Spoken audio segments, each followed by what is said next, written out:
হ্যাকাররা সাধারণত আপনার মোবাইলের জিমেল আইডিকে হ্যাক করে, কারণ আপনার মোবাইলের জিমেল আইডি দিয়ে আপনার ফোনপে, গুগল পে এবং আপনার মোবাইলের সকল প্রকার social media apps log in হয়ে থাকে। আপনার জিমেল আইডিটা যদি তারা হ্যাক করে নিতে পারে, তাহলে আপনার মোবাইলের সকল সোশ্যাল মিডিয়ার অ্যাপস এর পাসওয়ার্ডগুলি তারা পেয়ে যাবে। তো আপনার মোবাইলের সকল সোশ্যাল মিডিয়ার পাসওয়ার্ডগুলি সুরক্ষিত রাখার জন্য এই দুটি সেটিংস আজকে অন করে দিন। এই দুটি সেটিংস অন করে দিলে আপনার মোবাইলের সকল সোশ্যাল মিডিয়ার পাসওয়ার্ডগুলি সুরক্ষিত হয়ে যাবে। তো এই দুটি সেটিংস কিভাবে অন করবে চলো আজকে দেখাচ্ছি। প্রথমে আপনি আপনার ক্রোম অ্যাপসটি ওপেন করবেন। ক্রোম অ্যাপসটি ওপেন করার পর উপরে তিনটি ডট আছে, এখানে টাচ করবেন, দিয়ে সেটিংস অপশনে যাবেন। সেটিংস অপশনে যাওয়ার পর গুগল পাসওয়ার্ড ম্যানেজার এই অপশনটিতে যাবেন। এই অপশনটিতে যাওয়ার পর দেখতে পাবেন এখানে আপনার মোবাইলের সকল সোশ্যাল মিডিয়া অ্যাপস এর পাসওয়ার্ড সেভ হয়ে আছে, দেখতে পাচ্ছেন। এটাতে টাচ করে দিলে পাসওয়ার্ডটি দেখতে পেয়ে যাবেন। তো এর নিচে আসবেন, এর নিচে সেটিংস অপশনটিতে যাবেন।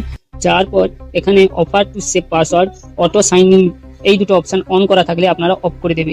এই দুটো অপশন অফ করে দিলে আপনার মোবাইলে যে সোশ্যাল মিডিয়া অ্যাপস এর পাসওয়ার্ডগুলি আর লিক হওয়ার কোনো ভয় থাকবে না। তো বন্ধুরা, ভিডিওটি যদি ভালো লেগে থাকে তাহলে একটি লাইক করুন আর একটি ফলো করুন, এবং ইউটিউব থেকে যদি দেখে থাকেন তাহলে একটি সাবস্ক্রাইব করে দিন এবং বন্ধুদের সঙ্গে প্রচুর পরিমাণে শেয়ার করে দিন।